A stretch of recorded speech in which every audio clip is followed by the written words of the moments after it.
देवरानी। टीना और अनु देवरानी जेठानी थी। टीना छोटी बहू थी और अनु बड़ी बहू। बड़ी बहू सिर्फ नाम के लिए बड़ी नहीं थी, घर के सारे बड़े काम और जिम्मेदारियां भी अनु के हिस्से में ही थी। अनु ऐसा करो, खाने की तैयारियां तुम ही देख लेना बेटा। और टीना तो अभी नई नई आई है, उसे अभी हमारी पसंद नापसंद जानने में थोड़ा वक्त लगेगा। फिर तुम तो जानती हो ना, अंकुर और तुम्हारे पापा जी खाने के टेस्ट के मामले में कितने पर्टिकुलर है। खाना उनके हिसाब से नहीं बना तो पूरा घर सर पर उठा लेंगे। मैं देख लूंगी मम्मी जी, मैं जानती हूँ पापा जी के गुस्से के आगे टीना नहीं टिक पाएगी और मेरे रहते उसे किसी की नाराजगी नहीं झेलनी पड़ेगी। आप चिंता ना करें। अनु को भी अभी घर में आए 3 साल ही हुए थे, लेकिन 3 साल में उसने जैसे 30 साल के बराबर अनुभव जमा कर लिया था। नई नवेली दुल्हन होने पर भी उसने कभी किसी काम से मुंह नहीं मोड़ा।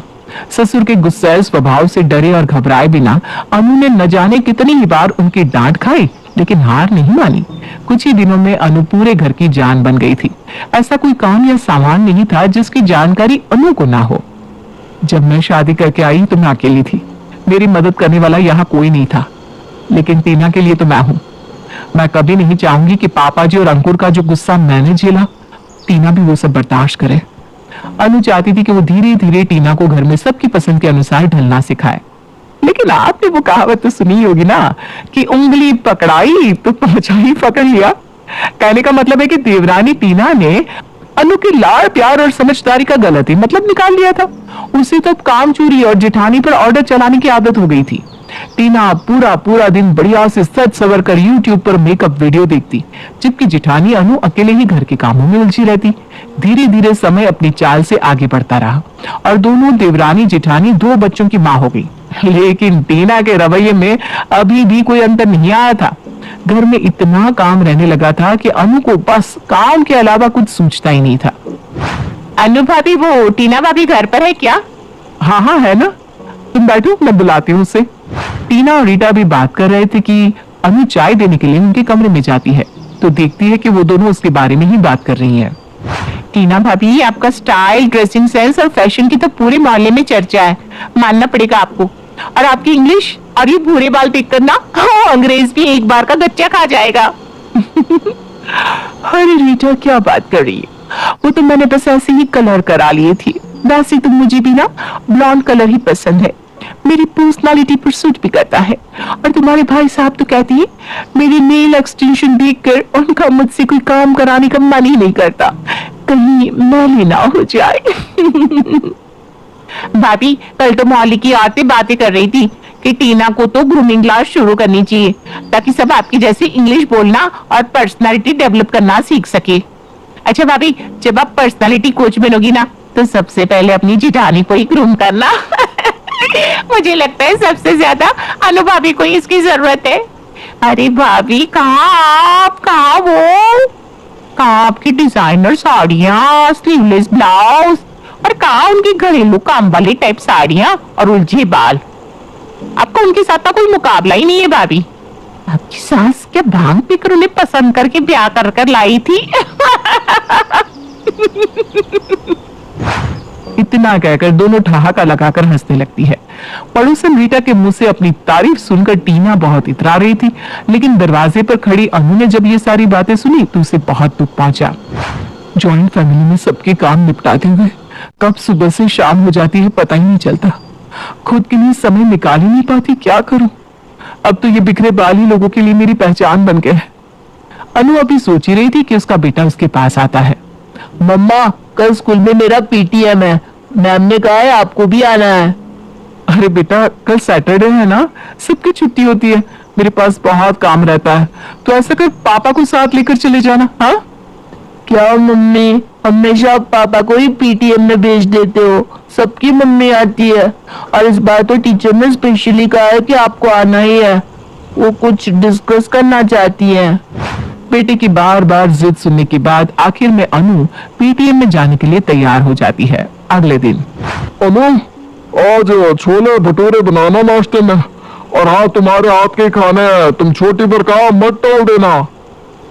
पापा जी ने कह दिया तो कह दिया, अब अगर मैंने कहा कि मुझे आदि के साथ स्कूल जाना है तो पापा जी नाराज हो जाएंगे। जल्दी जल्दी सब काम खत्म कर लेती हूँ, फिर चली जाऊंगी। अनु रसोई में जाकर जल्दी जल्दी अपना काम खत्म करने लगती है। उधर देवरानी टीना अच्छा सा मेकअप करके ब्लैक शिफॉन की साड़ी पहनकर मीटिंग में पहुंच जाती है। टीना टीचर से गिट पिट इंग्लिश में बात कर रही थी, जिससे उसकी बेटी डिम्पी गर्व से फूली जा रही थी। मीटिंग के बाद, डिम्पी, तुम्हारी मम्मा तो बहुत स्मार्ट और गुड लुकिंग है।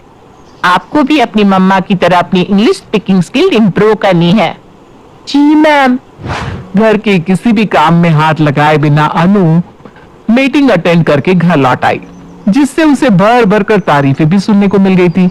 इधर जिठानी बेचारी घर की सफाई और नाश्ते में लगी हुई थी। मम्मा बस टीचर 12:30 तक ही स्कूल में मिलेंगी, जल्दी करो। बेटे का उदास चेहरा देख अनु जल्दी जल्दी में एक सिंपल सा सूट पहनकर बालों का जूड़ा बांधकर तैयार हो जाती है और स्कूल पहुंच जाती है। स्कूल पहुंचकर आदि ने देखा कि बाकी के बच्चों की मम्मी कितनी मॉडर्न और सुंदर ड्रेस पहनकर आई हुई है, जबकि उसकी मम्मा बाकी औरतों से बिल्कुल अलग दिख रही थी। आदि, ये तेरी मम्मी है? हाँ, क्यों, क्या हुआ? कुछ नहीं यार, बस ऐसे ही पूछा। आदि ने देखा कि शुभम बाकी बच्चों के साथ मिलकर मुंह छिपाकर हंस रहा है। मीटिंग खत्म होने के बाद, मम्मा आप ऐसे बनकर क्यों रहती हो? आपने देखा बाकी बच्चों की मम्मियाँ कैसे टिप टॉप लगती है, और एक आप हो, आपने कितने साल पुराना सूट निकाला था आज मीटिंग के लिए। अरे ये क्या बात हुई बेटा? मैं वहां सूट की प्रदर्शनी लगाने गई थी या तेरी पेरेंट्स मीटिंग में गई थी? मम्मा आपको समझ में नहीं आता? आपकी वजह से आज मुझे पूरी क्लास के आगे शर्मिंदा होना पड़ा। सारे बच्चे कह रहे थे आदि अपनी मम्मा को नहीं दादी को लेकर आया है। पता नहीं क्यों आपका ड्रेसिंग सेंस ना बिल्कुल दादियों जैसा है। और आप इंग्लिश में बात नहीं कर सकती थी क्या? बेटा तुझे पता है ना मैं इंग्लिश में बात नहीं कर सकती, और इंग्लिश बोलने से क्या होता है? हिंदी में बात करने से कुछ दिक्कत हुई क्या? अब रहने दो मम्मा, गलती मेरी है जो मैं आपको साथ लेकर आ गया। मुझे पापा को ही ले आना चाहिए था।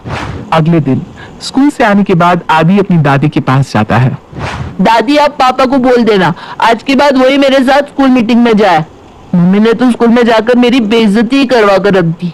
अब जब से मम्मी स्कूल से आई है मेरी क्लास के बच्चे मेरा मजाक उड़ा रहे हैं। आप ही बताओ क्या जरूरत थी मम्मी को ऐसा पुराना सा सूट पहनकर मेरे स्कूल जाने की?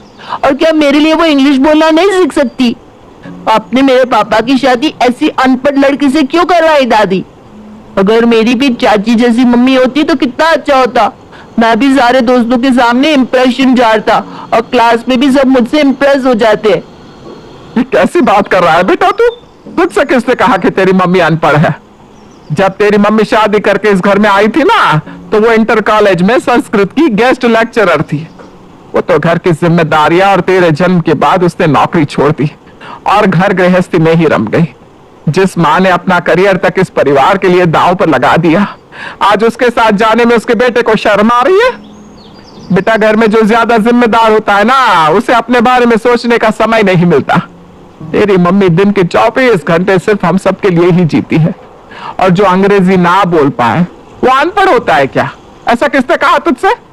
कल तू अपनी अंग्रेजी की मैडम से संस्कृत के श्लोक का अर्थ पूछ कर आना।